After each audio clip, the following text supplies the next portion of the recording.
Buenas noches amigos, les habla Juanma Ruiz y esto es una producción de H24 Estudios para Radio Cadena Club. La productora nos hace responsable de las declaraciones de nuestros invitados. Bienvenidos un lunes más a Encuentros en el Cruce, un programa inquieto, un programa que busca esa verdad o esa mentira.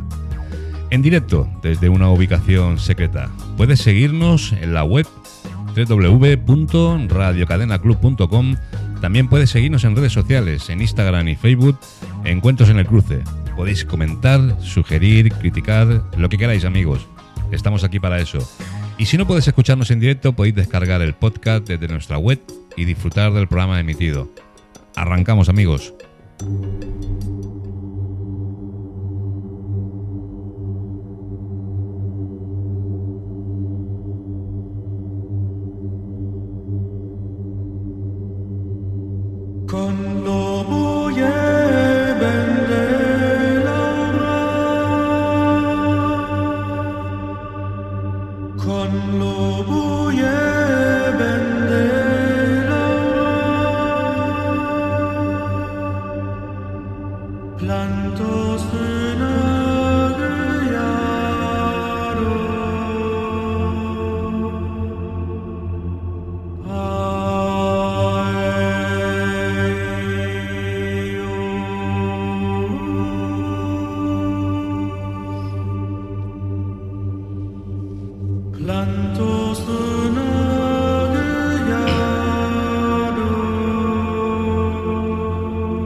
A mediados del siglo XII aparecen por algunos pueblos y ciudades del sur de Francia unos predicadores, un tanto extraños para la época.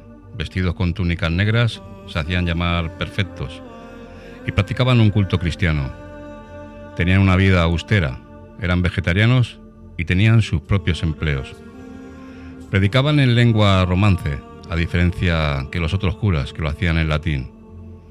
Pronto su forma de vida se expande por todo el sur de Francia. Y ya se habla de ellos, le llaman los cátaros. La Iglesia Católica se hace eco de la expansión cátara, y aunque sus textos, sus predicaciones son del Evangelio, pronto se convierten en una amenaza para la Iglesia. Los intentos diplomáticos de la Iglesia para que los cátaros abandonen ese tipo de vida son inútiles. La comunidad cátara entiende que lleva una vida pura y que los impuros son ellos, el clero. El Papa Inocencio III fue consciente que no había negociación y ordenó la cruzada contra los cátaros, cristianos contra cristianos. El 16 de marzo de 1244 quedaban alrededor de 200 cátaros que no quisieron renegar de su fe y por esto fueron arrojados a una gran hoguera en el llamado Campo de los Quemados, en la explanada del castillo de Montsegur.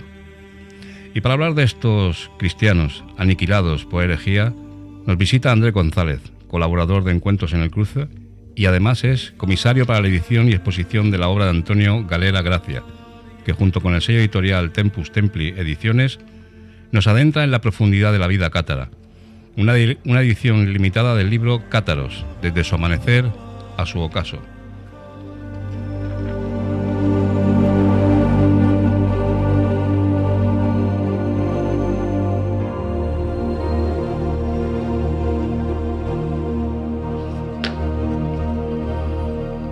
Buenas noches Andrés, ¿cómo estás? Buenas noches Juan, más bien, estoy estupendo. Encantado de tenerte nuevamente aquí. Y yo lo mismo. Noche de cátaros, amigo. Pues sí. Oye, comisario para la edición y la exposición de la obra de Antonio Galera. Bueno, sí, ese fue un honor que me brindaron Tempus Templi Ediciones y Antonio pues quiso confiar en mí, puesto que cuando se hizo la edición de este libro estábamos en plena pandemia, él no podía desplazarse aquí, entonces me encargué yo un poco pues de seguir sus directrices y bueno, pues un trabajo que hicimos Tempus Templi Ediciones y yo juntos y bueno, y salió este libro que yo creo que está muy bien. La pandemia, el COVID ha afectado a todos los sectores, ¿eh? Hombre, claro, a todo. Pues tenemos a Antonio al teléfono. Antonio, buenas noches. Buenas noches a todos. ¿Cómo estás? Estamos bien, ¿y vosotros? Bien, bien, aquí ya con un poco de frío en la isla. Sí, agua. Y agua, no. Agua ya no queremos más. Por lo menos que pare un poquito, que llevamos un mes con el agua. Echarnos alguna para acá. No llueve por ahí, ¿no? Aquí no hemos visto una gota desde hace no sé cuánto tiempo. Bueno, aquí tenemos los estanques llenos. Podemos enviar algo de agua para allá. Bueno, hay que compartir. Haremos algo. Antonio, tenemos a Andrés también con nosotros aquí en el estudio. Pues me alegro mucho porque Andrés es una persona que yo aprecio mucho. Y entonces, verdaderamente, el tenerlo ahí para mí es un placer. Pues es recíproco, Antonio. Yo también estoy encantado, ya que además hacía bastante tiempo que no hablábamos. Sí, hace mucho tiempo. Debes de estar bastante ocupado ahí con tus cosas y hace mucho tiempo. Pero bueno, eso tendrá remedio, no te preocupes. Antonio, 400 páginas del libro que tengo en mis manos, otra obra espectacular y documentada. Cátaros, desde su amanecer a su ocaso. ¿Qué nos puedes resumir de estas 400 páginas?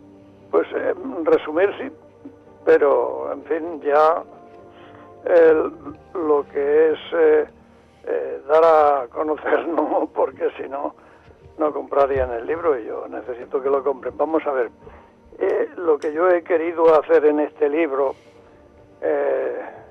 pues ha sido dar a conocer la vida de los cátaros desde su amanecer, como dice el libro, a su ocaso, es decir, desde que comenzaron hasta su trágico final, verdaderamente.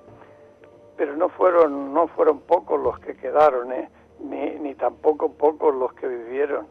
Francia estaba llena totalmente de cátaros. Ten en cuenta que la ciudad de Albi lleva el nombre los albigenses, eran todos de allí, y los albigenses es una rama de los cátaros que, bueno, pues, por lo que ocurre siempre por el poder, pues distanciaron un poco de los otros. Pero Albi estaba, pues yo creo que el 90% de los habitantes de aquel lugar eran albigenses. Y es más, hay una catedral que ellos comenzaron a hacer, que eso no lo ha dicho jamás nadie, ellos comenzaron a hacer, y que es una catedral preciosa, que yo recomiendo a todo el mundo que nos esté oyendo, de que si pueden que vayan a verla, porque pero no está muy lejos. La empezaron a hacer, no la terminaron. No, y de ladrillo, Ya. no de piedra gorda de esta, como hacían aquí los constructores, de ladrillo puro y duro, que ellos mismos hacían y pisaban. ¿Y por qué el sur de Francia? ¿Por qué crees que hubo un asentamiento más poblado de cátaros en el sur de Francia? ¿Por qué no hubo una expansión más de Pirineos para abajo? El sur de Francia, para ellos, no fue al principio, porque al principio, pues casi toda Francia, más o menos, pues habían grupos, se reunían, pero a la Iglesia todavía no le habían hecho daño, o sea, no habían hecho ninguna cosa que a la Iglesia le molestara.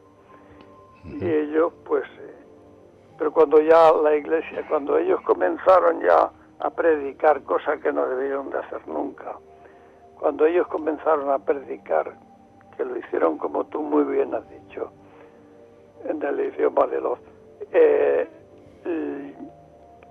ya no lo hicieron tampoco en latín, es decir, que anteriormente la Biblia estaba en latín, sí, hasta que San Jerónimo no la tradujo. Estaba en latín para que nadie pudiera entender lo que decía, y entonces tuvieran que tener un intermediario, los cristianos tener un intermediario que les podía decir cualquier cosa, ¿no? De ahí nacen los dogmas. O sea, ¿crees que el problema el detonante, el problema principal que hubo con la Iglesia es el predicar? Pues sí, fue predicar y fue reunirse también, tal como hacían los cristianos, reunirse también en forma de rito, de hacer algún rito, mientras que antes lo hacían sola y exclusivamente, pues para cambiar opiniones, en fin, era una cosa poco seria. Yeah. Y entonces ese también llegó a ser un problema. El hecho en sí de que ellos hubieran traducido la Biblia, porque el occitano en aquellos tiempos era una lengua que conocía todo el mundo. Aquí en España, por ejemplo, las cantigas del Rey Sabio están en occitano, en fin, en un lenguaje comprensible. No hoy, pero sí entonces. Vale, entiendo. Antonio, te quería preguntar sobre el libro. ¿Te ha sido muy difícil documentarte?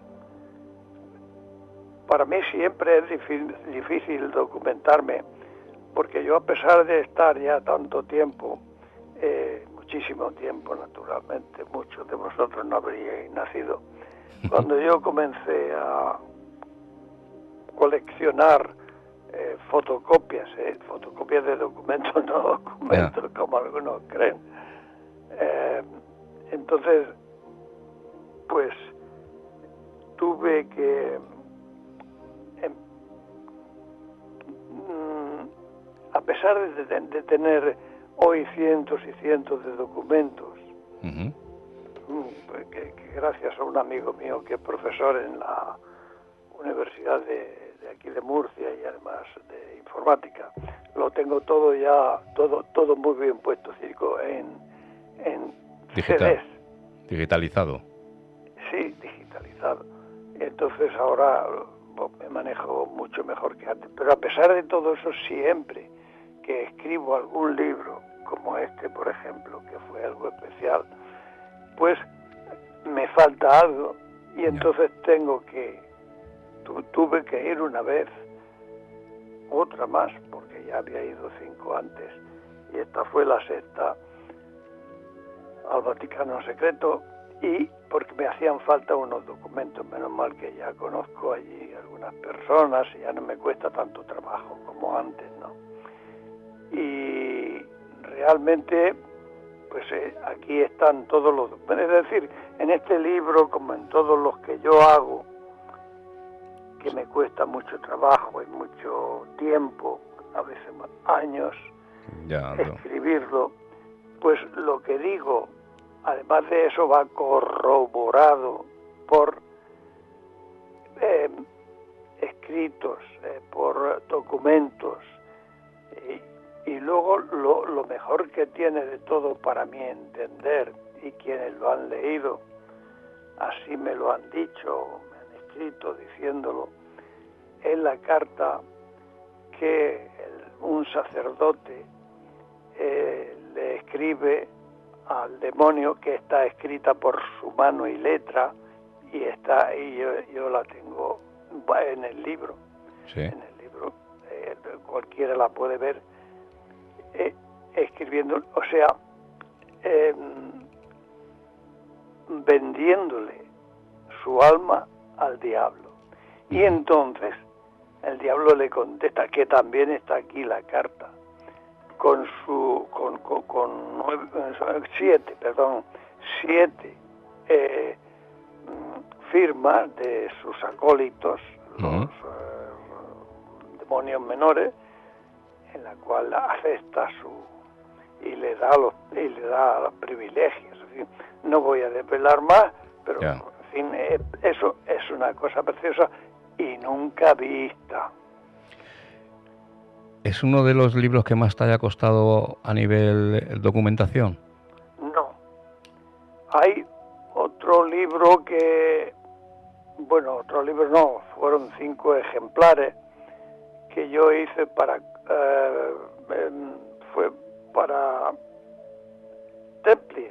Sí. No me acuerdo cómo se llama ahora mismo, ¿El mismo sello editorial? el mismo sello editorial, efectivamente, Uh-huh. que se llama Tempus Templi. Sí. Y entonces ese fue el primero que se hizo, y se hicieron 5 tomos, a razón de casi, y algunas veces pasa de 500 páginas, pues cuenta tú las páginas que puedes ver ahí, cuenta tú los documentos que pueden ver ahí, porque en el último tomo, que pasa de las 500 páginas, está solamente está dedicado a dar a conocer todas, absolutamente todas las bulas que se hicieron, ¿no?, que se promulgaron en contra o a favor de los templarios, que son muchas. Primero está en latín y después está en traducida, y lo hago para que vean que no arrimo el ascua a mi sardina, sino que lo que yo digo en un sitio está traducido en otro tal, o sea, literalmente. Ya. Antonio, una duda. ¿Los templarios actuaron contra los cátaros? No, jamás. Se ha dicho mucho y se ha escrito mucho, pero bueno, son personas que escriben, yo me doy cuenta, uh-huh, que escriben mucho y venden mucho más que yo, por cierto, porque yo me he perdido mucho dinero con la escritura, pero como me gusta, ¿qué voy a hacer? Yeah. No por nada, sino porque yo le dedico mucho a mis libros, ¿no? Y hay otras personas que inventan y entonces pues sacan un libro al mes. Pues no, jamás. Los templarios no actuaron. actuaron. Ellos ya tenían sus estatutos hechos y ellos jamás, o sea, ellos se juraron de luchar contra los enemigos de Cristo, pero en Jerusalén, los moros, en sí, y eso es lo que vinieron a hacer aquí a España. España quedó exenta de ir a las cruzadas porque el Papa mandó varias bulas, varios papas diciendo que ya tenían bastante los españoles, o sea que los españoles ya teníamos aquí nuestra propia cruzada para ir a otra cruzada, ¿no? Y entonces fue por eso que mandaron los refuerzos militares de los templarios. Y Antonio, si estos hombres eran hombres de paz, hombres de diálogo, ¿cómo no llegaron a un acuerdo con la Iglesia para no acabar como acabaron? No pudieron. Ellos pedían, y tengo documentos que así lo demuestran, pidieron varias veces entrevistarse con un arzobispo, que era entonces el que le llevaba todos los asuntos al Papa, y se lo negaron. Lo único que pasa es que cuando ya comenzaron a engrandecerse de tal forma que la Iglesia vio que si no se los cargaba, la Iglesia pues terminaría de alguna manera pues siendo olvidada. Yeah.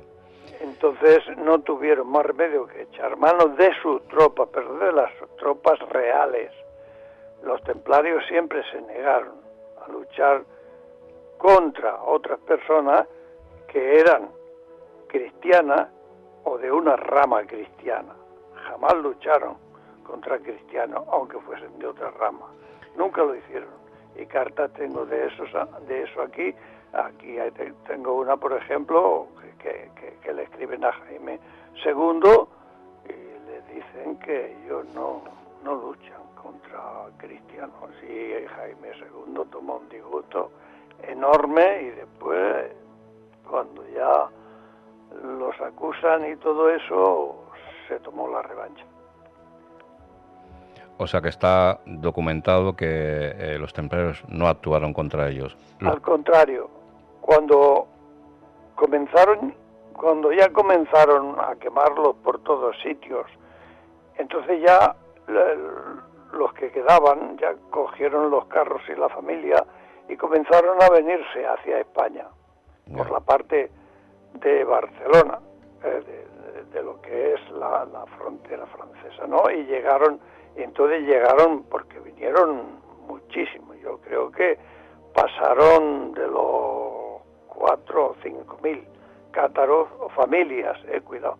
Y aquí pasaron hacia aquí, y los templarios lo único que sí hacían era, en aquellos tiempos, como había falta de mano de obra, y los templarios pues tenían pues un cuartel general, y además de eso toda una provincia que ellos tenían que administrar. Fueron colocando a estas personas y dándole casas de las que ellos tenían vacías para que las ocuparan los cátaros. Es decir, no le hicieron nunca ningún mal, antes le hicieron un gran bien aquí en España. Pero aquí no fueron toda perseguidos. La parte del maestrazgo de Valencia, sí, por ejemplo, todavía hay recuerdos de los cátaros. Ya se ha olvidado porque se han ido ya fundiendo con otras personas, y entonces se ha olvidado eso, pero hubo entonces aquí, y los dejaban, reuniones de los mismos cátaros con sus hombres buenos y, en fin, con todos los que estuvieron con ellos. Porque aquí en España no fueron perseguidos, ¿no? No, aquí al contrario, como no fueron perseguidos. Antes, al contrario, lo que fueron alabados, porque ten en cuenta que esta gente era muy laboriosa, no eran personas de bares, ni de salir, ni de estar, ni nada de eso. No vivían en comunidad, como se dice, cada uno vivía en su casa. Ahora, eso sí, en los barrios sí vivían en barrios donde solamente vivían ellos, eso sí. Pero eran tejedores, cosa que aquí en España no se conocía. Se conocía la tela y se compraba la tela, pero no se conocía cómo se hacía esa tela. Ellos con 4 maderas y en fin, y unas cuerdas y unas cosas, se hacían sus telares. Ten en cuenta que Barcelona, por ejemplo, ha sido siempre la primera en tener tejidos, en tener fábricas de tejidos y todo eso. Eso salió de ellos y lo aprendieron de ellos, aunque ahora no se recuerde o no lo quieran recordar, pero lo aprendieron de ellos. En Valencia pasa lo mismo, aprenden otros oficios, muchísimos oficios. El de zapatero tampoco se conocía bien. Las botas de Cordobán empezaron a hacerlas cuando ellos vinieron, que eran preciosas. Porque en fin, hay muchísimo, tanto es así que incluso ellos mismos hicieron, se agremiaron, pero no como cátaros, sino se agremiaron como tejedores, se agremiaron como joyeros, en fin, porque Antonio, muchas cosas que también se dicen en este libro, y aunque yo esté dando un adelanto. Vale. Porque Antonio, los cátaros no tenían ejército, no eran... No, eran contrarios totalmente a la violencia. Jamás se ha visto o se ha dicho, y si lo han dicho, lo habrán dicho sin aportar las fuentes documentales. Jamás un cátaro atacó a nadie. Porque en la persecución ellos no hicieron ningún tipo de defensa. Solo huían. Cuando lo persiguieron, y ya empezó la cosa ya muy en serio, porque los quemaban, pero los quemaban pues a cientos. Tú date cuenta lo que es hacer una hoguera muy grande y empezar a echar allí gente a cientos.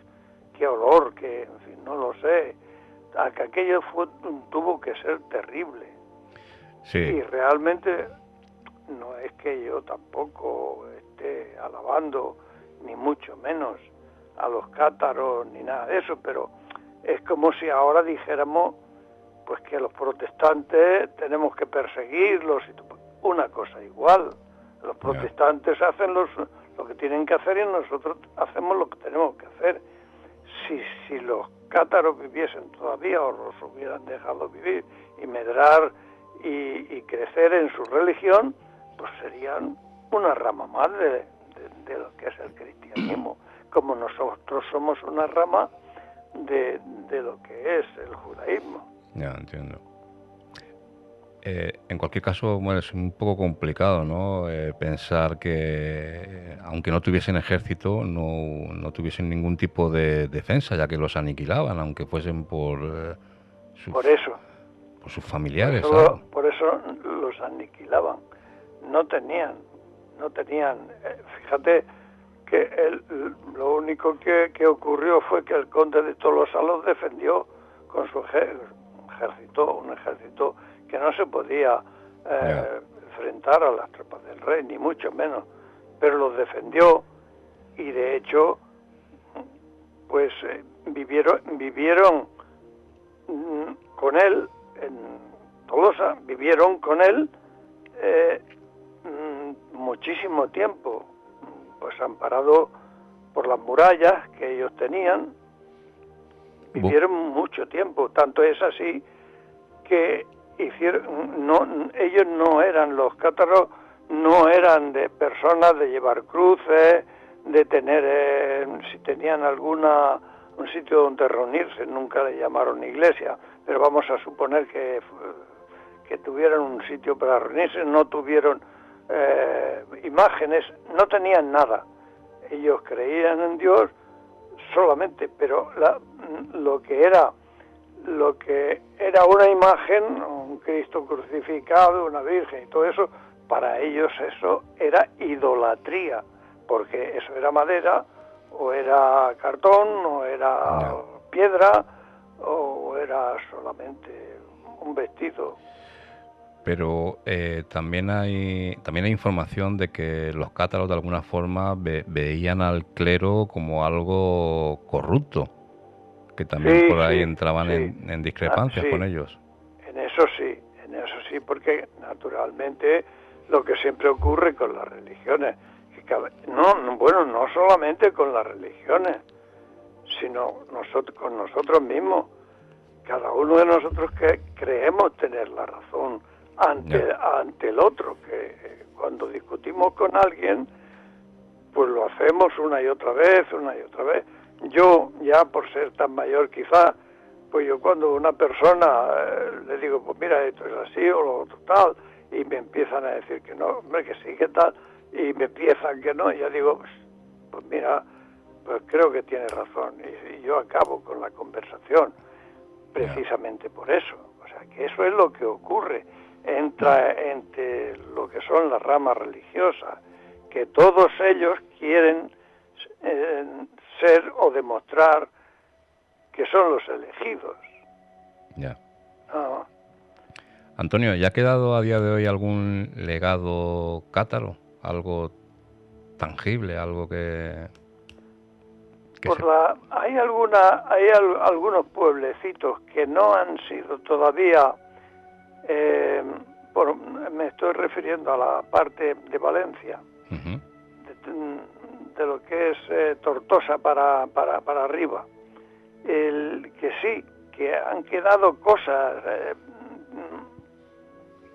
los anticuarios tienen muchas cosas que son de los cátaros, pero en fin, lo único que tuvieron, para terminar con esto, fueron la cruz sí la aceptaron, la cruz de Tolosa sí que la aceptaron, esa, la que llaman la cruz cátara, que no es la cruz cátara, sino que es de los condes de Tolosa, pues esa sí que la tuvieron, que por cierto, pues el director de Tempus Templi tuvo a bien hacer una de esas cruces y regalarla. Cada vez que alguien compra un libro de esto, regala una de las cruces esas que fueron las únicas que tuvieron con ellos siempre y en recuerdo del amor que les tenían los condes de Tortosa, de Tolosa, perdón, una cruz de estas, muy bonita, por cierto. ¿Y cómo las usaban? Pero como si fuese un... No, ni le rezaban ni nada, la tenían como un fetiche, no. Vale. No era como tú puedes tener, pues, no lo sé, pues alguna cosa que puede ser un recuerdo de alguien que amas, que quieres, o que has querido, o que puede ser tu madre que te regaló alguna cosa. Pues ellos igual, ellos lo tenían como recuerdo a esas personas que tanto bien hicieron y que murieron por ellos. Ya. Sí, porque además en la cruzada no solo aniquilaron a la jerarquía de los cátaros, sino a todo el mundo, ¿no? No, allí fueron, estos entraban a saco, totalmente. Ya. Estos entraban a saco. Don Simón de Montfort, mientras vivía, eso era una bestia. Tú ves la historia de ese hombre y lo que hacía con los cátaros, y dices tú, pero como una persona, persona, si es que se le puede llamar persona a alguien que hace esas cosas. Pero Simón de Montfort no terminó la cruzada, creo, ¿no? No, murió antes, ¿no? Murió antes. Murió antes. Muy bien, Antonio, pues Cátaros desde su amanecer a su ocaso, otra obra que no nos va a dejar indiferentes. Muchísimas gracias, Antonio, por haber estado esta noche con nosotros y te deseo lo mejor y que el libro vaya bien y haremos lo posible por promocionarlo, ¿vale? Pues muchísimas gracias por todo, ya sabéis dónde me tenéis y aquí estaré siempre que me llaméis o queráis algo conmigo.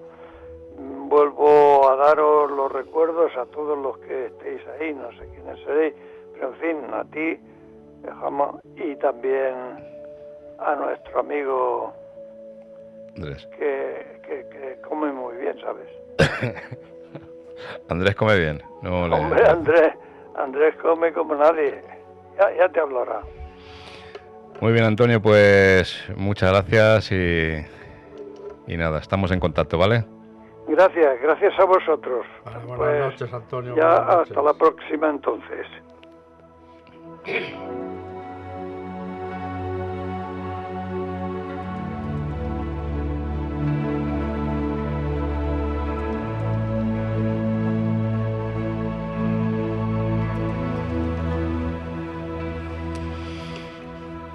Andrés, Dime.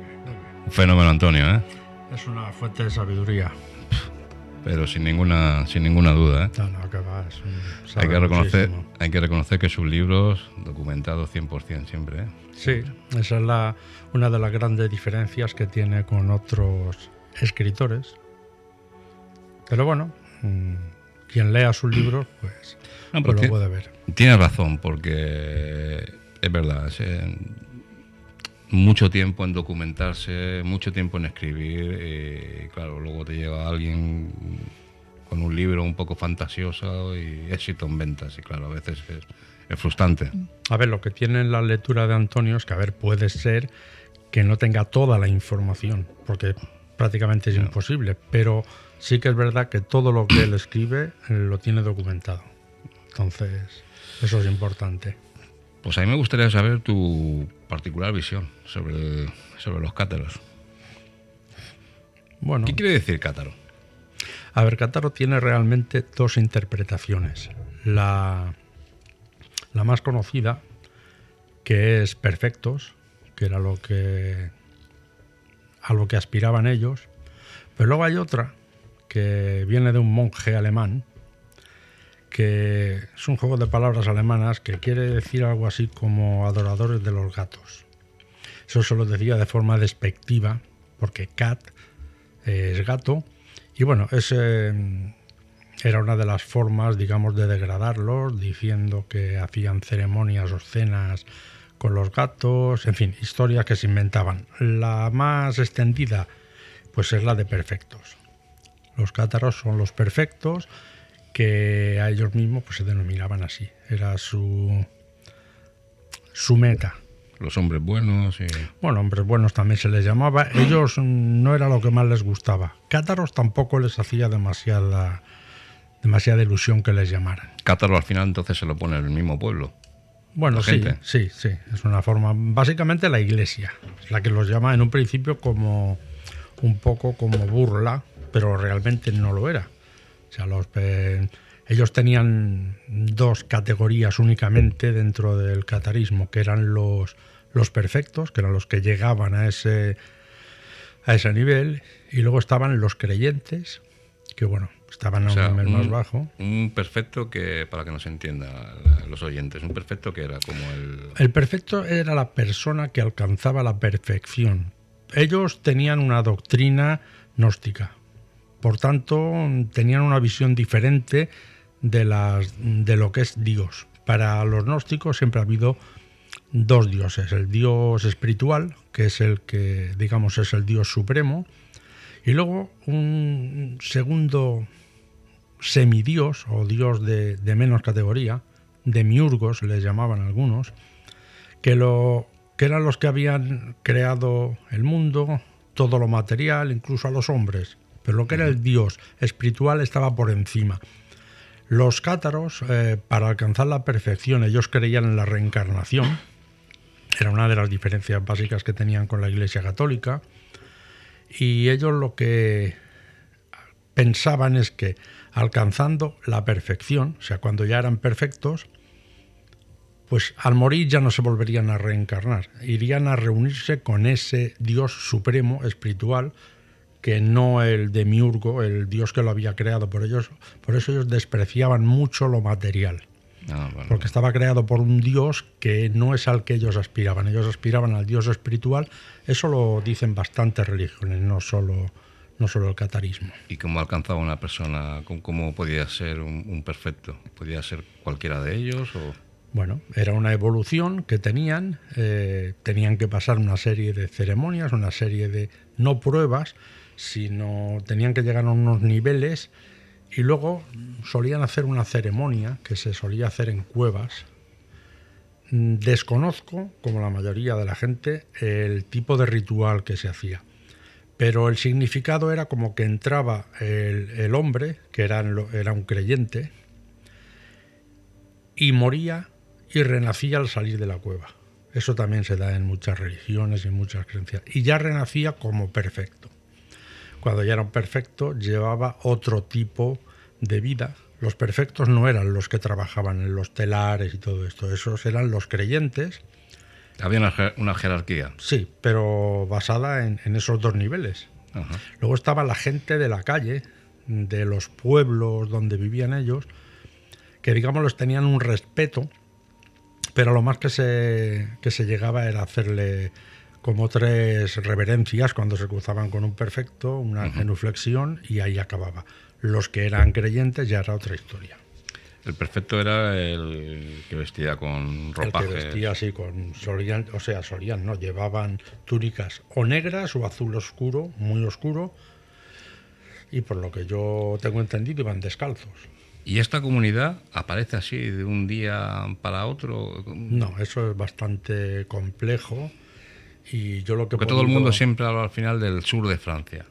Bueno, a ver, hay que remontarse anterior, porque el catarismo nace sobre el catarismo puramente llamado catarismo, sobre el siglo XI-XII, más o menos, finales del XII o por ahí.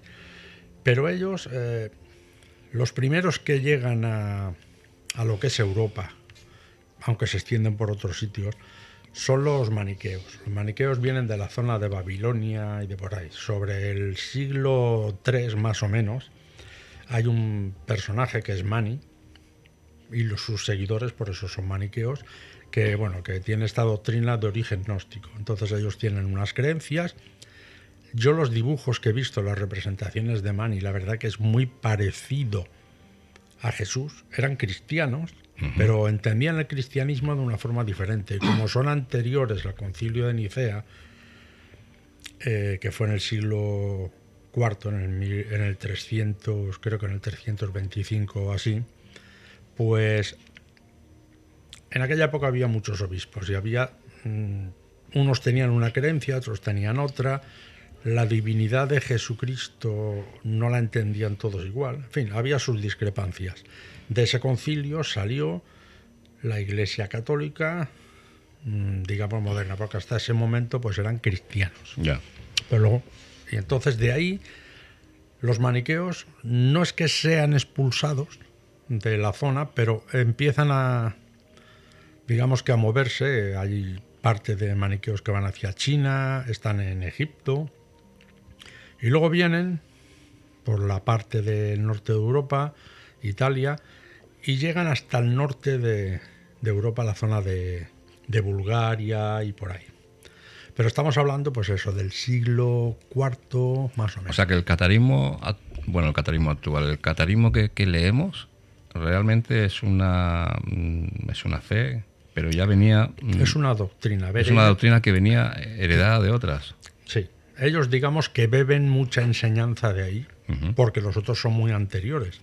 Pero luego hay otra parte que viene de Bulgaria, que son los bogomilos. Los bogomilos son seguidores del obispo Bogomil, y por eso es el nombre de bogomilos. Y estos son lo mismo, son cristianos, pero no comulgan con el catolicismo. Entonces, ¿qué pasa? Que el rey, en esa época, el rey de Bulgaria se convierte al catolicismo y lo que hace es expulsar a los bogomilos de Bulgaria. Y bueno, ellos se van desplazando y van a parar, pues más o menos a la misma, a la zona del sur de Francia, Occitania, Languedoc. ¿Pero por qué esa zona? Que eso es lo curioso. ¿Por qué todos acaban, al final es un recorrido? No es que acaben solo ahí, porque cuando ya se convierten en cátaros, están pues por Italia, están en España, están en Francia, en varias zonas, están en Alemania, están en la parte de Asia, muchos sitios. Lo que pasa que los que están en... Pero la representación máxima... Sí, de Occitania, sí, ahí es donde están. Hay que tener en cuenta una cosa también. Lo que hoy conocemos como Francia no es lo mismo que era antes. O sea, las fronteras de hoy no son las de antes. Mucha gente confunde el Languedoc con Occitania. No es lo mismo. Occitania tenía, pues si no todo Cataluña, casi. O sea, había mucha parte en Francia, pero había mucha parte en Cataluña. Llegaban hasta Tarragona, lo que era Occitania. Sin embargo, Languedoc puramente estaba en la costa francesa, donde está la Riviera. Toda esa zona. Y bueno, sí que había parte del Languedoc en Occitania, pero Occitania entraba más dentro de la zona de España también. Pero dentro de la península ibérica es esa zona. Sí. O sea, no lo encontramos más, en el centro de la península ni en el sur. Por ahí no bajaron. Y cuando es la cruzada, A ver, la cruzada... ¿La cruzada pero es en todos los países? No, la cruzada se lleva a cabo en Francia. Pero también hay que tener en cuenta una cosa. En aquella época Francia, lo que eran los dominios del rey de Francia, era lo que hoy se conoce como París y poco más, no había mucho más. El resto de lo que hoy es Francia, pues eran condados, vizcondados, y la mayoría de los condes, o sea, los condes no le rendían pleitesía al rey de Francia. Por eso la cruzada va contra ellos también. Claro, porque lo que atacan son ciudades de lo que hoy en día es Francia. Entonces, la primera ciudad que se ataca, porque a ver, lo que es el Papa Inocencio III, que es el que va más directamente contra los cátaros cuando ya son cátaros, antes de promulgar la cruzada, él intenta de alguna forma que los cátaros se retracten y que vuelvan, digamos que al redil de los católicos. Pero claro, sus ideas eran totalmente diferentes. Entonces, es decir, la Iglesia Católica intentó esto no fuese por... Sí, lo intentó. Además lo intentó con lo que, bueno, hoy en día es un santo, con Domingo de Guzmán, que es Santo Domingo de Guzmán. Se le encargó, él intentó que ellos dialogaran y tal. Entonces, como no había forma, el Papa Inocencio III... Porque las condiciones, renegar... Hombre, claro, tenían que renegar de su fe para acoger según la Iglesia, de nuevo no, porque nunca habían tenido la religión católica como suya. Entonces, bueno, después de una serie de intentos que duraron años, pues el Papa lo que dice, que les amenaza con lo típico, con la excomunión y con una serie de cosas que a ellos les daba lo mismo, porque como ellos no comulgaban tampoco con las creencias del catolicismo, entonces el Papa dice que si no vuelven por la pluma, que tendrán que volver por la espada. O sea, ya da, digamos, permiso para que se les maltrate y se les haga venir. Y ahí incluían a los nobles que les ayudaban. Bueno, es que es un poco curioso que, estando este conflicto con la Iglesia, aún hubiese nobles. Bueno, es que, había muchos, pero básicamente era el conde de Tolosa. Este es el que los tenía, digamos, más como súbditos. Pedro II, el padre de Jaime I, fue a la batalla de Muret porque eran súbditos suyos. Y aunque estaban en la zona de Occitania, que no estaba cerca a la corona de Aragón, él fue porque se sentía responsable de que lo estaban masacrando. Y eran sus súbditos, entonces tuvo que ir. Y lo que es la cruzada, cuando Inocencio III declara la cruzada, pues aproximadamente son unos 30.000 hombres los que se adhieren a la cruzada, porque se les promete lo que en aquella época se llamaba la cuarentena. La cuarentena era porque si tú estabas en la cruzada y durante 40 días no habías muerto, se te perdonaban deudas, pero deudas de tipo económico, deudas con la justicia, salías de allí limpio. Ajá. Entonces, claro, muchísima gente, mejores o peores, que tuvieran un tipo de problema u otro, se unían a la cruzada y, claro, sabían que si podían resistir 40 días vivos, cuando volvían, pues todo lo que tuviesen atrás ya no lo tenían. Pero si está documentado que los cátaros no se defendieron. Los cátaros no, pero las ciudades a las que atacaron, sí. Mira, la primera ciudad que atacaron, porque, el Papa nombra un legado papal que es Arnau Amauri. 30.000 hombres son 30.000 hombres de aquella época, ¿eh? Claro, eran muchos.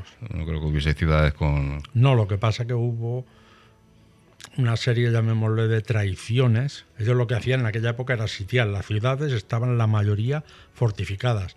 O sea que entrar por las buenas era muy difícil. En aquella época pues lo que se hacía era sitiar, asediar y y las ciudades caían de su peso, pero algunas tardaban 2, 3, 4 o 6 meses, lo que fuera necesario. La primera ciudad que se ataca por los cruzados es la ciudad de Béziers. Es una ciudad donde había un vizconde y el día 21, espera que lo tengo por aquí anotado, porque las fechas, algunas son interesantes, otras menos, pero... Y además los 30.000 hombres encabezados por Simón de Montfort, es un conde de Francia, que luego lo que llega a ser, digamos, es la cabeza militar. Que esa la gastaba bien, ¿no? Vaya, se hizo con todos los condados, porque donde él llegaba y arrasaba, pues él se autonombraba conde de aquel sitio. El primero, pues ya te digo, fue un vizcondado, el de Béziers, y de allí tuvo que tener ayuda interior, porque Béziers era una ciudad, no era un pueblo, era una ciudad amurallada, y en un día entran. Claro. Eso directamente, o sea, eso no era por las fuerzas que había fuera, porque no habían hecho nada, simplemente alguien desde dentro, es lo que se supone, les ayudó. Lógicamente entraron e hicieron una masacre y de ahí nace una famosa frase que se dice que porque, cuando entraron, aprovechan y entran el día de Santa María Magdalena. Ajá. Que era el 22 de septiembre del 1209. Uh-huh. Es el día que empieza realmente la cruzada. Y van había una iglesia que había unos 1.000 fieles dentro. Se calcula más o menos por el tamaño. En aquella época las iglesias se llenaban, que no todos eran cátaros, pero sí que había muchos. Pero la mayoría pues eran mujeres, niños, ancianos. La iglesia estaba de bote en bote. ¿Qué hacen? Cierran las puertas desde fuera, bloquean todas las salidas y dan la orden de que quemen la iglesia. Claro, los cruzados de Simón de Montfort le dicen a este tal Arnau Amauri que bueno, que cómo van a distinguir los cristianos o los católicos de los cátaros, porque ellos no los conocen. Y es la famosa frase que dicen que dijo Amauri de matarlos a todos, cuando lleguen al cielo Dios sabrá distinguir a los suyos. Eso se ha dicho en otras ocasiones. Sí, se ha escrito también mucho. Sí. Donde lo dijeron es aquí, y el que lo dijo fue el Amauri este. Bueno, eso pasó en esa iglesia, la iglesia de Santa María Magdalena, pasó también en la catedral de Béthens. Bueno, esa ciudad la tomaron muy fácil. Poco a poco, ciudad a ciudad, claro, no hubo... Sí, se fueron... A ver, pocas ciudades plantaron cara, viendo lo que había pasado y lo que hacían, porque lo de Béthens fueron aproximadamente 20.000 personas las que mataron ese día, sin distinción de si eran hombres, mujeres, católicos, no católicos. Allí mataron a todo el mundo. De hecho, por la tarde, cuando acabó la matanza, el Amauri este mandó un emisario al Papa diciéndole que gracias a la ayuda divina, en ese día, y daba la fecha, ¿no?, ya 22 de septiembre de 1209, habían mandado casi 30.000 almas al cielo. O sea, encima se jactaba de lo que había hecho. ¿Y cuando muere Simón de Montfort, se suaviza un poco la cosa? ¿O? Ahí prácticamente acaba la cruzada. Y curiosamente a Simón de Montfort lo mata una piedra lanzada por una catapulta que manejaban mujeres. O sea, se lo cargan mujeres. Pero bueno, antes de morir había hecho verdaderos desastres. Entre ellos, pues bueno, la famosa batalla de Muret, donde murió Pedro II. Había retenido a Jaime I durante, creo que aproximadamente 2 años, porque habían hecho una especie de trato por cuestiones de las tierras, pues para casar, como Pedro II fue señor de Montpellier, al casarse con María de Montpellier, pues entonces claro, eso estaba dentro de los territorios supuestamente de Francia. En fin, que habían hecho el trato para casar a Jaime I con la hija de Simón de Montfort. Y hablando de mujeres, ¿las mujeres tenían protagonismo dentro del catarismo? El mismo que los hombres. O sea, podían llegar... No, llegaban, de hecho, había perfectos y perfectas. O sea, ellos no distinguían. De hecho, una de las creencias de los gnósticos y de los cátaros también, porque eran de corte gnóstico, es que ellos no ven a un dios masculino ni femenino, porque piensan que un dios tiene que ser masculino y femenino las 2 veces. Es un ser andrógino. Uh-huh. No piensan ellos que Dios sea masculino ni femenino. Por eso no le dan ni más ni menos importancia a las mujeres. Son todos iguales. Y perfectas, pues tantas como hombres. O sea, dentro de la jerarquía... La jerarquía era exactamente igual. Hombres y mujeres no había distinciones. Me has hablado antes de cuevas. No se sabe nada de qué tipo de rituales tenían ni si... Yo lo desconozco. A lo mejor habrá algún investigador o alguien que haya profundizado mucho. ¿Alguna representación, algún dibujo, algo? ¿Se ha encontrado algo alguna vez? No, porque en las cuevas lo único que hacían eran rituales y ya te digo, la misión, o sea, lo que ellos buscaban era que entrase el hombre y saliera ya un perfecto de allí. Uh-huh. Entonces, cuando habían hecho los rituales que hicieran, que me imagino que habrá quien sepa lo que se hacía, yo eso lo desconozco. Sé que se hacían cuevas, pero no sé más. Sé que hay algunas cuevas que aún la gente visita, porque se sabe que ahí se hicieron los rituales cátaros, que están, pues eso, en Francia, pero que yo lo desconozco. ¿Y por qué crees que ellos no negocian con el Vaticano? ¿Por qué crees que no negocian? Aún sabiendo lo que les podía pasar sin ejército o con un respaldo muy... Me imagino que no es que no negocien, es simplemente que lo único que les piden es lo que ellos no pueden dar, que es renunciar a su creencia. Y eso para ellos es lo más importante. O sea, no hay otro tipo de... No les dan otra salida. La única salida es que te vuelvas a convertir al catolicismo. que te vuelvas a convertir cuando nunca lo has sido. O sea, ellos te quieren como católico. Si sigues teniendo tus creencias, pues estás contra la Iglesia, que es lo que en aquella época solía pasar. Pero teniendo esa actitud saben que son conscientes de que esto les va a deparar un mal futuro, un corto futuro. Bueno, yo me imagino que sí. Bueno, no fue tan corto. Lo que pasa que, claro, murieron muchísimos. Yo no sé si ellos llegaron a imaginar lo que se les avecinaba. Porque no hubo una declaración de guerra, por ejemplo, como en las cruzadas con los musulmanes. Pero hubo una declaración de herejía. O sea, Sí, es decir, eso sí. ellos sabían a quién se enfrentaban. Es que después de la cruzada es cuando se forma la Inquisición, Por eso. Bueno, que hizo tanto daño o más que la propia cruzada. Y la encabezaron los dominicos también, los seguidores de Santo Domingo de Guzmán. sí, pero me refiero que, aunque no hubo una declaración de guerra, en el momento que les dicen que los van a declarar herejes, que era como declarar la guerra en aquella época.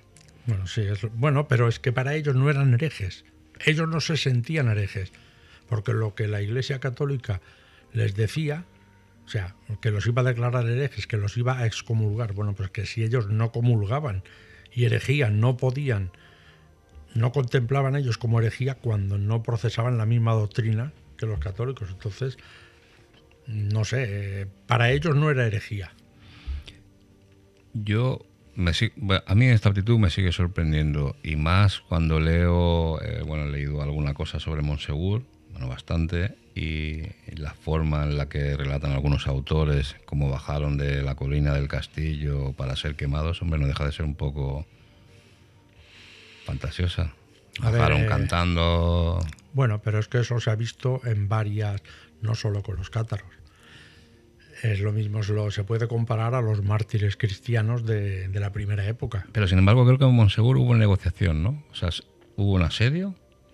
Bueno, en el Montsegur hubo un asedio, se permitió, lo que pasa que luego no se respetaron los tratos. Los únicos que no fueron ajusticiados fueron los soldados que había en el castillo de Montsegur, porque prácticamente estaban mandados, no eran cátaros. Entonces, a los soldados se les respetó la vida. A los cátaros, menos, según dicen, 4 que por la noche se descolgaron por el acantilado llevándose el tesoro cátaro, que es una contradicción porque los cátaros despreciaban todo lo material, nunca se les conoció ningún tipo de riqueza.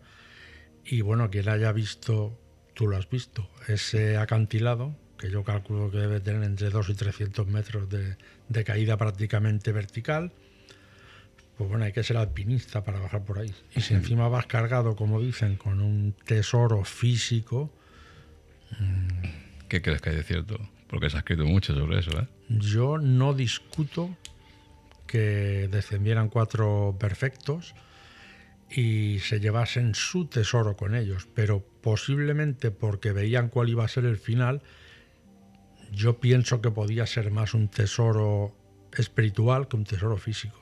Porque el final, que tú dices que se lo veían, yo pienso que sí, claro, ellos sabían que no iban a respetar. De hecho, cuando bajan, quemaron a 200, entre 200 y 225 en lo que se llama el Prat dels Cremats. Sí.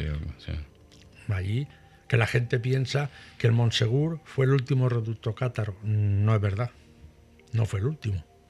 Es uno de los más mencionados, pero casi 11 años después hay otro castillo, que es el castillo de... Unos dicen de Creus y otros de Querúes. Pero bueno, es otro castillo que yo no sé si se les había pasado... Al de Montsegur es el que da más fama, desde luego. Sí. De hecho, el castillo vive de eso y el pueblo. Pero el castillo de Montsegur, históricamente, o sea, después de pasar lo de los cátaros, se amplió como 2 veces más. Y sigue siendo un castillo minúsculo. No es grande, no es un castillo... El castillo actual está ampliado. 2 veces. Era mucho más pequeño, era como 3 veces más pequeño que ahora, y dentro había unos 500 personas. Estarían afinadas. Es que es pequeñísimo. Yo creo que ese castillo debe tener 20 metros de ancho como mucho, y de largo debía tener 40 nomás. Yo cuando estuve en Montsegur, sí es cierto que donde me alojé había unas fotos antiguas pero según me explicó la directora del hotel, bueno, del albergue del pueblo, las modificaciones se las había sufrido el Torreón, pero yo no vi ninguna, eran fotos de... Yo te estoy de hace hablando 40 años tampoco. del año 1400, 1500, ahí hubo ampliaciones de ese castillo.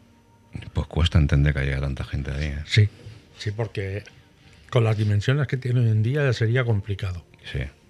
Pero Porque bueno, históricamente es lo que hay.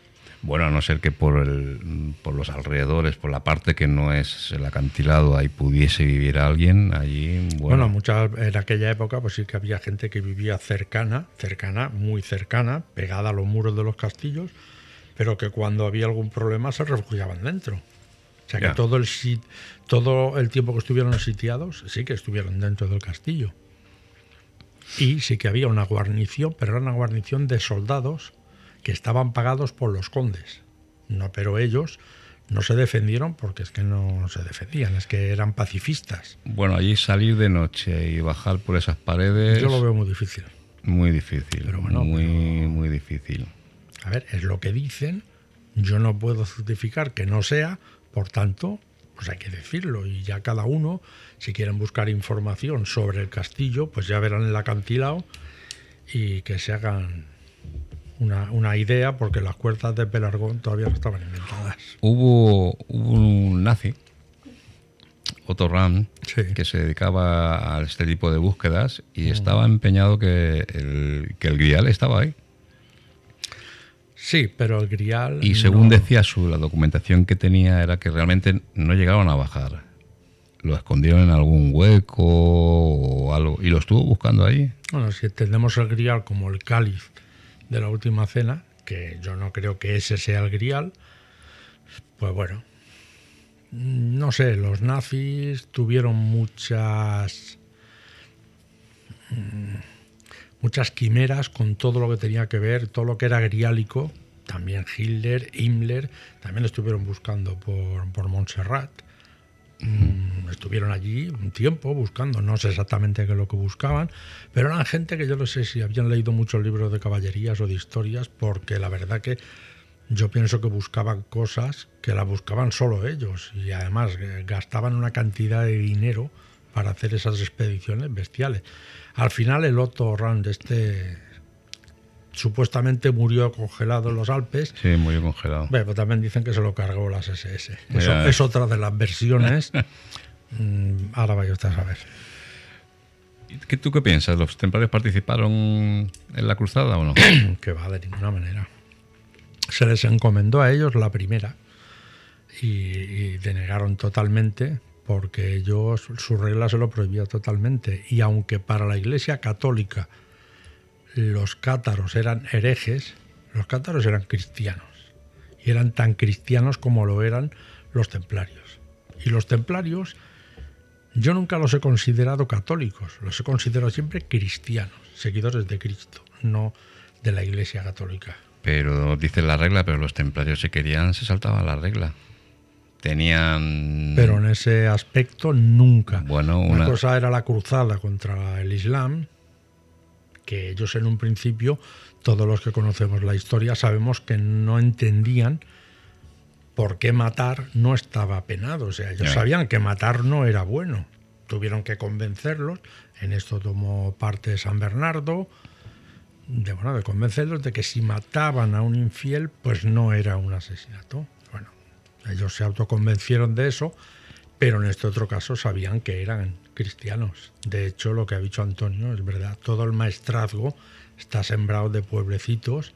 Yo he estado en algunos, he visto lápidas. Pero no sería por algún tipo de interés. Yo no creo que...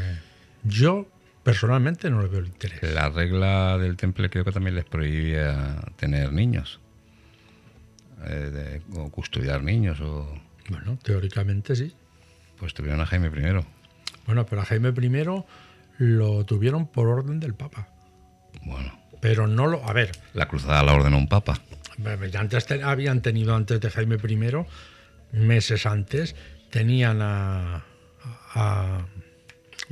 primo de Jaime I, a Ramón Berenguer.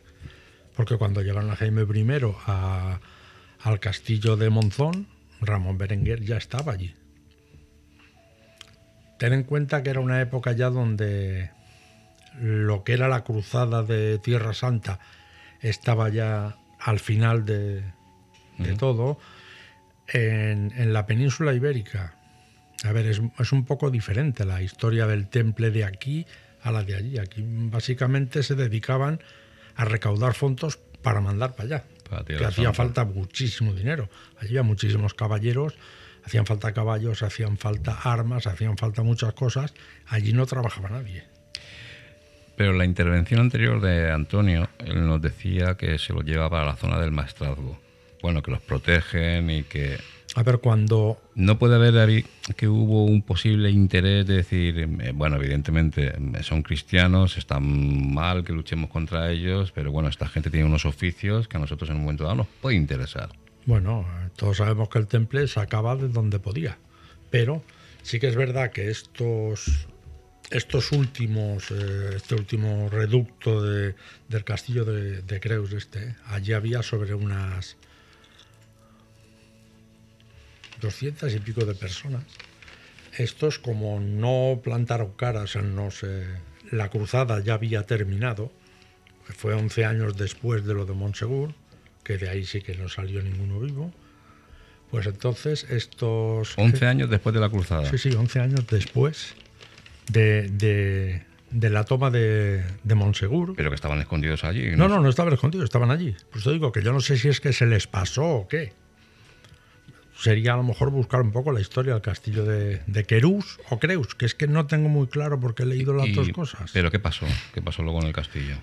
Bueno, el castillo les dijeron que tenían que marcharse, cogieron, se fueron y entonces vinieron, que es lo que se llama el Camí dels Bons Homos, se le llama, porque atravesaron todo Occitania, pasaron los Pirineos, entraron en la zona española, que en aquella época aún no lo era, pertenecía sí que a la corona de Aragón, pero es que de donde venían prácticamente también. Entonces se dirigieron hacia la zona del Maestrazgo, pero es que ahí estuvieron yo creo que casi 200 años más.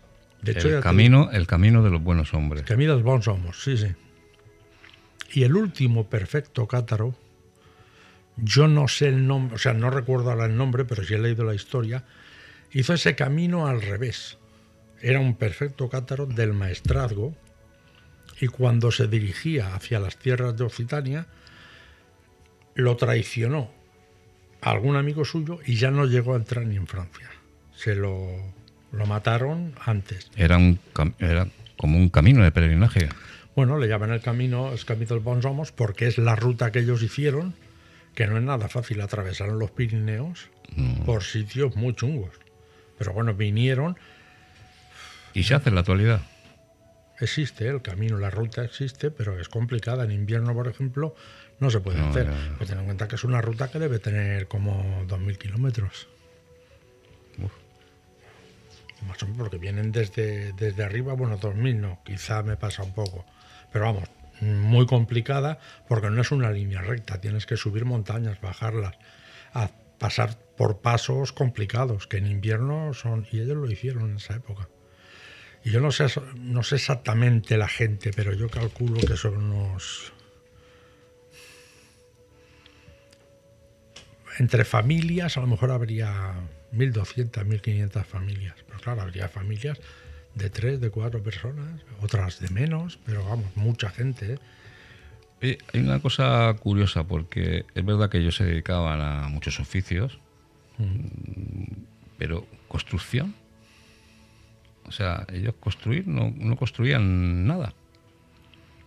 O se dice, o no creo no creo que fuese uno de sus dones. Ellos más o menos lo que hacían, por lo que ha dicho Antonio, telares, básicamente. Porque era eso. No hay un sitio emblemático, no hay o yo no conozco ninguna iglesia, algo para poder decir, mira, un lugar cátaro. Que lo hicieran ellos, no. Que lo ocuparan y lo utilizaran, sí. Ya te digo, yo he estado en pueblos del Maestrazgo. Morella, que es un pueblo precioso, es un pueblo cátaro. Bueno, cátaro hoy en día no, pero es un pueblo que estuvo habitado básicamente por cátaros y estaba en otros, y en uno de ellos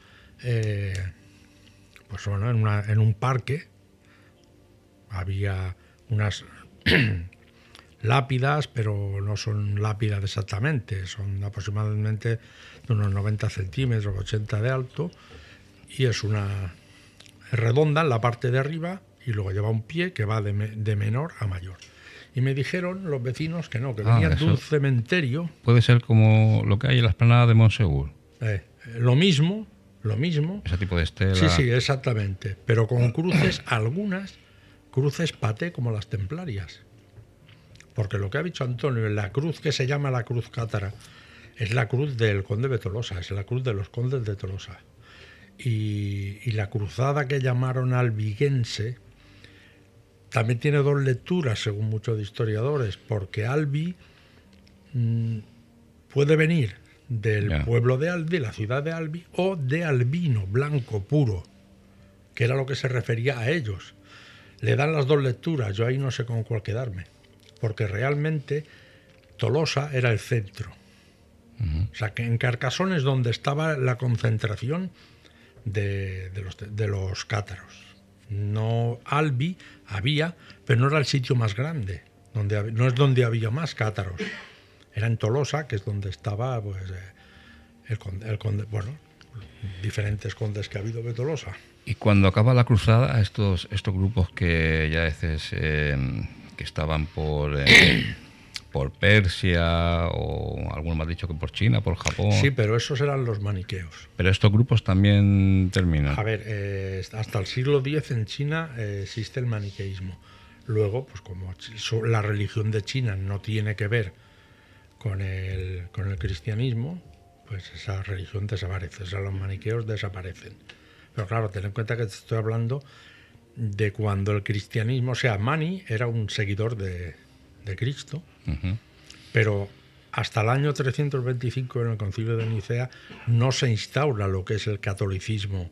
O sea, se cogen diferentes cosas, de ahí nacen pues los 4 evangelios canónicos y los muchísimos evangelios apócrifos que hay. Pero claro, a la Iglesia no le interesa que los evangelios apócrifos se den a conocer. Destruye todos los que puede, pero claro, todos los evangelios tienen copias. Entonces, por ejemplo, en el Evangelio de Felipe se dice claramente que María Magdalena era la esposa de Jesús. Además, lo dice así, no es camuflado, lo dice claramente. Por eso no le interesa a la Iglesia Católica. El Evangelio de Felipe sacó apócrifo lo mismo que el Evangelio de María Magdalena, el Evangelio de Judas, distintos evangelios, muchísimos más que los canónicos, porque los canónicos se quedan con 4, que ni siquiera están escritos por los evangelistas. Son, creo que el más próximo a la fecha, a la edad de Jesucristo.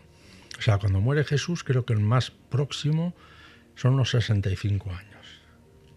Sí, más o menos. La datación, sí. Entre eso, en los 4 evangelios se mueven entre los 65 años después del fallecimiento de Cristo y los 100 y poco. O sea, están escritos, dice en el Evangelio de Lucas, bueno, porque lo han escrito, digamos, los seguidores de Lucas, basándose en lo que él había dicho. Pero claro, todos sabemos que con el boca a boca las cosas van cambiando, se van añadiendo y algunas van desapareciendo. Pero están basadas en la predicación de esos apóstoles, pero ellos no la describieron. Porque ya te digo, yo creo que cuando se escribió el primero, que creo que es el de Pablo, pues Pablo, sí. Juan. No, el de Juan es el último, ¿eh? El de Juan es 100 y pocos años después de... Es el último de los evangelios que se escribe. Porque tampoco... Es que también hay una contradicción, porque hay muchos historiadores que afirman que el San Juan o el Juan que se escribe su evangelio no es San Juan el que estaba con Jesucristo. Hay muchos que afirman que Lázaro, después de renacer, le llaman Juan. Y esto lo he descubierto hace muy poco. No lo había oído nunca. Pues... O sea, es que a veces en cuanto... Para otro programa, Andrés, para otro A programa. veces cuando más profundizas en estas cosas, a ver, una cosa es lo que tú creas y otra cosa son las diferentes vertientes que te encuentras, que vas viendo cosas y dices, bueno, yo no lo había visto nunca esto. Y esto de Lázaro a mí me dejó un poco fuera de juego, pero ¿Crees que con la terminación de la cruzada se acabó el catarismo? no, que va. Además está renaciendo ahora, hay unos nuevos movimientos de neocátaros que se van al Montsegur y hacen ahí ceremonias. Sí, todas por allí, es fantástico. Y dicen que el Montsegur es un templo solar. Oye, pues no es ningún templo solar, es un castillo que da la casualidad que por una ventana en el solsticio de verano entra un rayo de sol. Pero bueno, que yo soy libre de creer. Es curioso, lo que pero quiera. pasa en muchos sitios. Pasa en la Sí. Catedral de Palma, Claro. pasa en Rentechato. Pero hay cosas que sí están hechas para que pase eso, otras no. Otras son casualidades, pero ventanas hay muchas. Y luego ya, para acabar de complicar la cosa, es lo que os he comentado antes. Hay una iglesia románica en el Prepirineo, dentro de la provincia de Gerona, que es cátara, del siglo VIII. Y en teoría el catarismo no nació hasta el siglo XII. O sea, Del siglo como VIII. Del siglo VIII es la iglesia. Y las representaciones que hay dentro sobre María Magdalena, o sea, lo que representan los frescos que no están enteros, pues es la historia del catarismo. ¿Es privada? ¿Pertenece a la iglesia? O... No, yo creo que pertenece a la iglesia. Es una de las tantas iglesias románicas que hay por el Pirineo, que está ahí en medio de la montaña, que la abren un día.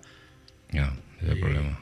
Ya, visitarla. A ver, yo puedo averiguar la ubicación exacta, pero tampoco es un dato que yo lo dé como fidedigno, porque claro, nos vamos 3-4 siglos antes de lo que teóricamente, o sea, antes de los bogomilos incluso, que nacen Bueno, en el 900. Podría o por ahí. ser de esa cultura que luego bebe de la otra y la otra Sí. bebe de ella. A ver, es complicado. El catarismo no nace como el que siembra una semilla y ahí nace un árbol, no. Se va nutriendo de otras cosas y casi todas las doctrinas gnósticas son muy parecidas. Casi todas son muy parecidas. Hay diferencia, por ejemplo, los bogomilos, la cruz no la tienen para nada. Hay un cementerio bogomilo por la zona de... Pues, está en el norte de Europa, ahora no recuerdo exactamente en qué país. Está muy bien conservado y en vez de ser lápidas tipo como las de los cátaros, pues son una especie de monolitos Ujú. con forma de casa, tiene una forma como de casita, y todos los grabados que tienen, casi todos hay hombres, guerreros y simbología, pero ninguna cruz por ningún sitio. Entonces, si los bogomilos realmente, puramente, se hubiesen convertido en cátaros, aunque fueron expulsados y se desplazaron unos miles de kilómetros abajo, yo creo que sus costumbres no, o su religión, sus creencias no hubiesen cambiado tan radicalmente. Y eran guerreros. Bueno, las representaciones que hay, pero bueno, yo te digo, eran seguidores del obispo Bogomil, entonces tenían una creencia que cuando el rey de Bulgaria se convirtió al cristianismo, dijo esto, o al catolicismo, dijo, bueno, esto no, o cambiáis, o tenéis que ir, bueno, pero estos se fueron pacíficamente, fueron expulsados, pero es algo diferente. ¿Qué viaje o ruta cátara nos puedes recomendar? Sur de Francia, como dice... Hombre, sí, pero si alguien se documenta un poco, en el maestrazgo, en nuestra España, hay muchos pueblos y mucha cultura, cátara. Lo que pasa es que, claro, está toda en... A ver, yo el último viaje que hice con mi mujer, que estuvimos por el maestrazgo, precisamente, lo hicimos por toda esa zona, toda la zona de Barcelona y... Bueno, Barcelona, Cataluña, aparte de Tarragona, Teruel, también hay mucho, y la otra no me acuerdo nunca del nombre de la provincia, pero vamos, están tocando esas 3 provincias, hay muchos pueblos que llaman pueblos preciosos, pues están muy bien conservados, la mayoría están amurallados y dentro pues yo he visitado un par de ellos pero vamos, como mínimo 4 o 5 he visto que eran cátaros y se sabía bien. Muy bien. Andrés, comisario para la edición y la exposición del libro de Antonio, ¿eh? Vaya reto, ¿eh? bueno, lo hemos hecho como hemos podido. No, saldrá bien. Andrés, muchas gracias por haber venido esta noche con nosotros. Un placer, como siempre, tenerte y espero que no sea la última. Yo espero lo mismo, muy agradecido porque me llaméis. Y bueno, cuando pueda venir a contar las 4 tonterías que sé, pues bueno, pues estupendo. Contaremos contigo. Buenas noches, muchas gracias. Buenas noches.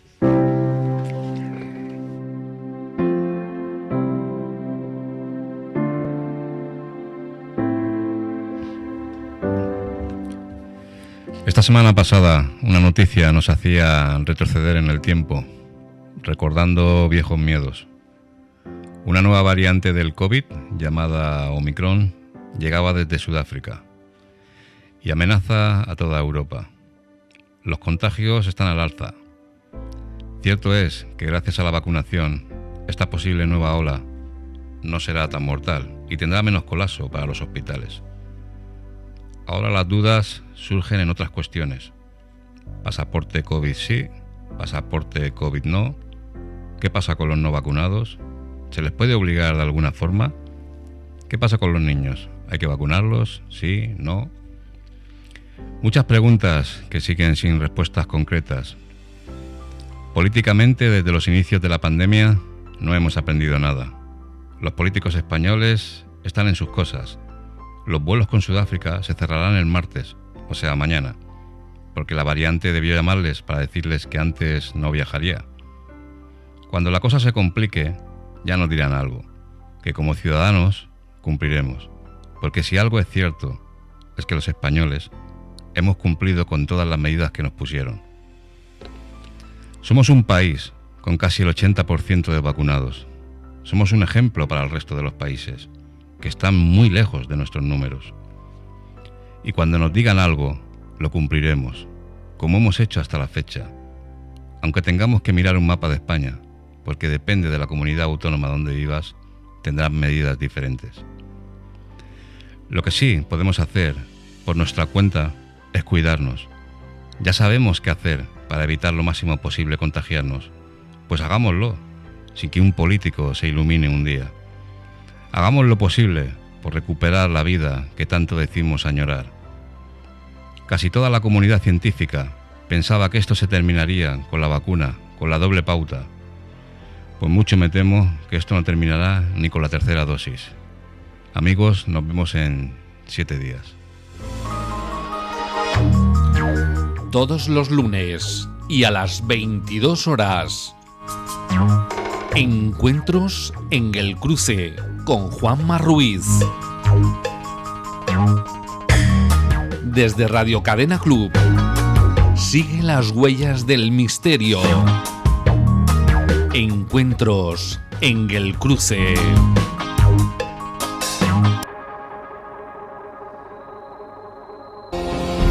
Piscinas Mónaco. Especialistas en crear espacios de jardín con piscina a tu medida. Completamente personalizados. A tu estilo y necesidad. En Piscinas Mónaco tratamos contigo proyectos de energía solar y jardinería. Podemos crear diferentes espacios singulares por tu jardín con plena sintonía entre ellos. Distribuidores y servicio técnico Coinpol, líder en piscinas de alta calidad desde hace más de 40 años. Piscinas Mónaco. Contacta con nosotros a través de nuestra web www.piscinasmonaco.com o llámanos directamente a los teléfonos 977 810684 o 667 6013 96. Piscinas Mónaco. Creamos espacios, pensamos en ti.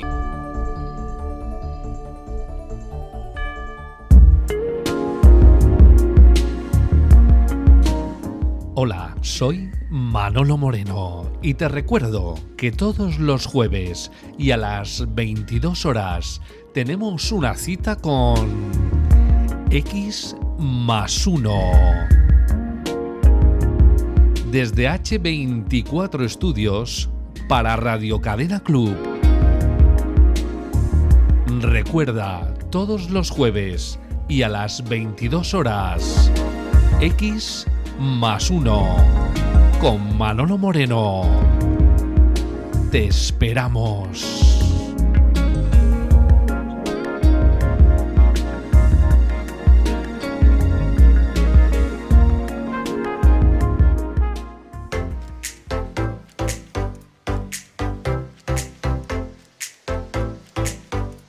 Radio Cadena Club.